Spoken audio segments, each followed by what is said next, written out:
오늘 제가 드리고 싶은 말씀은 예. 한국도로공사 비위 사실하고 예.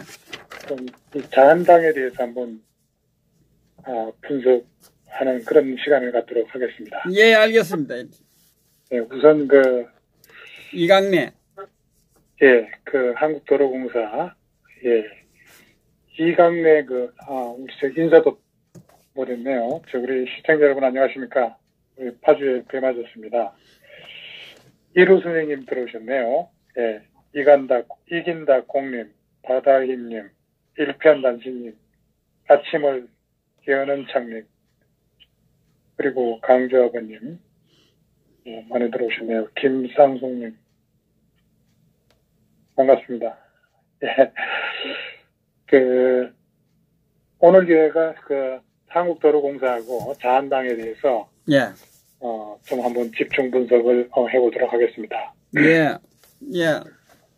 이강래 한국도로공사 사장의 커피기계 납품 몰아주기 의혹, 이 감찰 보고서를 작성했던 청와대 특감반 출신의 김태우 수사관이 예. 작년 7월 초에는 또 당시에 김학송 도로공사 사장의 비위 의혹 보고서도 이렇게 작성해서 상부에 제출했던 것으로 이렇게 알려져 충격을 주고 있죠. 예. 이 김학송 사장은 김태우 수사관이 보고서를 제출한 이틀 뒤에 사표를 던졌고, 그리고 이 청와대는 김학송 전 사장에 대한 첩보를 수사기관에 넘겼다는 겁니다. 이 김학송이라고 하는 사람은 박근혜 정부 당시에 2013년에 임명됐던 사람인데, 이 삼선 의원이었고 또 친박계 출신 중진 의원이었던 거죠. 예. 그러니까 이제 작년 7월부터 이 특감반에 근무했던 김태우 수사관은 김학송 전 사장의 공사 하청 일감 몰아주기 이런 비리 의혹을 조사해서 감찰 보고서를 제출했다고 밝혔습니다. 예. 김태우 수사관이 보고서를 제출한 당시에는 김 사장뿐만 아니라 또 가스안전공사 사장, 그리고 얼마 전에 또 말씀 많았던 사천의 한국항공우주산업 카이라고 하죠. 예. 이 카이 사장 같은 이런 공기업 수장들이 줄줄이 검찰 조사를 받고 물러났죠. 그때까지만 해도 우리가 이게 누가 이렇게 비리를 갖다가 파헤쳤는지 잘 몰랐었는데, 지금 알고 보니까 이게 전부 다 김태우의 그런 작품이었던 겁니다. 그러니까 이 김태우 수사관은 문재인 정부의 지난 정부 적폐청산의 방침에 따라서 이제 지난 정부 인사의 그런 비사실을 찾아내야 한다는 그런 강박관념, 이런 거에 이제 시달렸다고 보는 거죠. 예. 그때 이제 김학송 이 사장 비위 의혹을 올렸을 때는 이 청와대가 상당한 칭찬을 했다는 겁니다. 그러니까 아마 조국이가 칭찬을 했겠죠. 그래야 또 친문 인사들하고 또 문재인 씨 대선 공신들한테 공공기관 자리를 앉힐 수 있었을 것이고, 또 청와대 감찰 자리라는 게 과거 정부 인사들로서는 저승사자나 다름 없었을 겁니다. 그러니까 어떤 수단을 써서라도 비위를 찾아야 했기 때문이겠죠. 오다가 떨어졌겠죠, 예, 우리 그뿐이었겠습니까? 예. 이 김태우 수사관은 김학송 전 사장 말고도 더 많은 야당 인사에 대한 감찰 보고서를 제출했다고 되어 있습니다. 그러니까 이 정권에서 하지 않겠다는 그런 이 개인들의 어떤 비리, 사찰, 자기들 그 사찰 DNA가 전혀 없다고 했는데도 불구하고 이 김태우는 여러 감찰 보고서를 제출했다는 이런 언급을 했습니다. 어쨌든 그 청와대에는 김학송 그 전 도로공사 사장에 대한 비위 보고서는 아주 그 신속하게 처리한 것과 달리 이번에 그 말썽 많았던 그 민주당 원내대표 출신인 이강래 지금 한국도로공사 사장 관련 보고서는 제출을 받고도 어디다 처박아 놓고 2달 가까이 검증 뭐 이런 후속 조치를 하지 않았다는 거죠. 예. 그러니까 두 비위 첩보 모두가 일감 몰아주기와 관련이 있다는 거죠.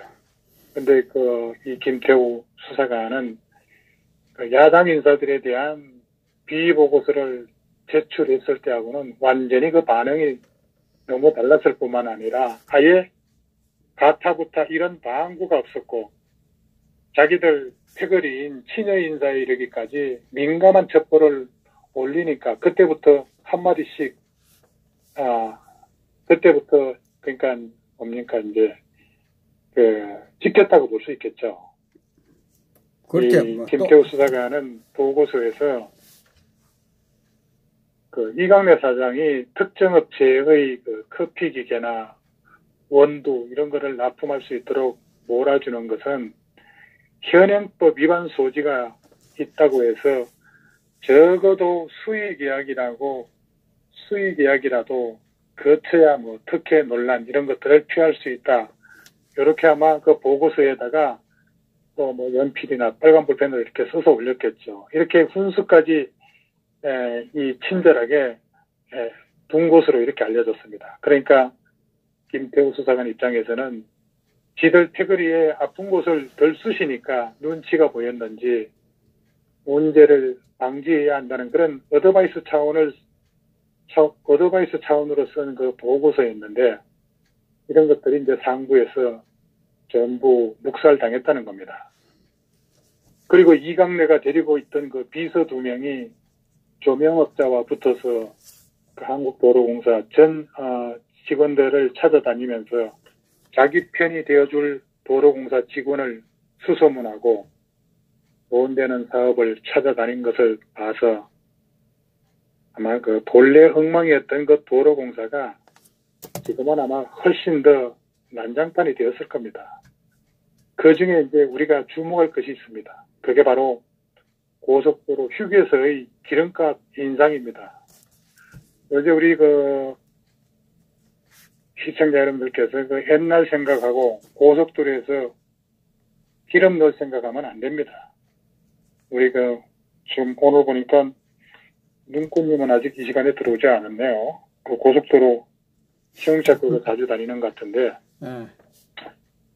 이 박근혜 정부가 기름값을 낮추기 위해서 벌린 정책 중에 한국도로공사 휴게소 기름값을 아주 대폭 인하시켜서 고속도로 이용자의 부담을 엄청 낮췄는데 이걸 이번에 한국도로공사 사장이 된 이강래가 슬쩍 원상복구 시켰다는 걸 우리 시청자 여러분들 잘 모르고 계실 겁니다.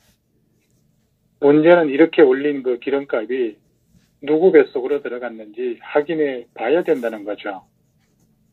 이렇게 전직 도로공사 출신들이 운영하는 휴게소에서 손발 맞추는 것은 아주 쉬운 일이죠. 논조가 살짝 빗나갔는데, 이 청와대는 김 수사관이 첩보 제출 직후 개인 비위로 직무가 배제됐기 때문에 보고서가 윗선에 제대로 전달되지 않았던 것이라고 이렇게 궁색한 변명을 대고 있습니다. 이건 김태우가 1년 전에 정상적으로 근무했을 때와는 단순 비교하는 것은 어불성설이라는 거죠. 이런 게 바로 저가리의 자기 편 심기 작전이 아닐까 이렇게 생각됩니다. 그럼에도 불구하고 만약에 김태우 수사관 비위가 불거지기 전 보고서가 제출됐다면은 정식으로 검토됐을 것이라는 게 지금 청와대의 주장입니다. 새빨간 거짓말이 아닌가 생각이 됩니다. 이 사건은 간추려 보면은 상대편 숙청을 위해 권력과 법을 악용한 자들입니다. 한마디로 적폐청산을 외치는 미친 나라가 되고 있는 거죠. 이 좌파들은 한결같이 깨끗한 척 도덕성을 내세우지만은 이와 같이 뒤로는 부패하고 타락에 젖어 있습니다. 자신들 편의 불법과 비리에 대해서는 아주 철저히 묵인하고 자기들 편이 아닌 다른 편에 대해서는 뒤집어 씌워서라도 감방에 보내는 이중적인 행태의 분노와 울분을 금할 수 없습니다. 결국 이와 같이 진실이 아닌 것은 잠시 속일지라도 결코 오래가지는 못할 겁니다. 우리 시청자 여러분, 좋은 거 배웠죠? 다음 정권 교체 후에 저렇게 하면 대법원이고 헌법재판소고 싹 물갈이 될 겁니다. 지금 국무위원, 법관이라는 것들 청문회 때 밝혀진 흠결사항도 네 사람에게는 끝없는 배려를 아끼지 않았지만은 나머지 국민들의 인격과 특히 반대 세력은 없는 제도 만들어 동조 좌파 떼거리에 밥이 되게 만드는 그런 잔인무도한 대한민국 최고의 최악의 이중인격 정부입니다. 적폐 명분 쌓기 위해서는 집권당의 비리를 철저히 감춰야겠죠. 이 공무원 사회에서 6급이 가장 무섭습니다. 6급 이하는 발로 뛰는 현장 활동을 하는 반면에 사무관만 되면은 내건으로 분석 업무 또는 향후 진출을 위한 그런 교두부 확보에 연연하겠죠. 우리가 군대에서도 초급 간부가 가장 무서웠다고 하지 않습니까? 예. 예, 그러니까 6급 주사의 보고서가 살아있는 보고서라고 보면 될 겁니다. 이 김태우 같은 정의감 높은 수사관 몇 명만 있어도 청와대가 이렇게 형편없진 않았을 겁니다. 이 김태우 어쨌든 보호가 돼야 될 텐데 얼마나 기막히고 울분이 쌓였으면 감히 도둑을 소굴해서 어찌 이런 용기가 났겠습니까? 김정은이 악의 축이라면은 임종석과 떼국은 악마의 분화구입니다. 임종석은 언제 터질지 모르는 휘화상 같은 존재고 떼국은 이제는 국민들의 기대를 말려버린 그런 사산 같은 존재라 할 수 있습니다. 지금까지 문재인 정권에서 해온 게 종북 주사파 좌익 사람들 죄나 적폐는 100% 불문에 붙여온 겁니다.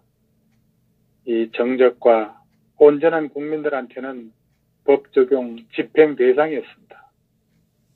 문재인 정권이 끝날 때까지는 계속 같은 짓거리 할 겁니다.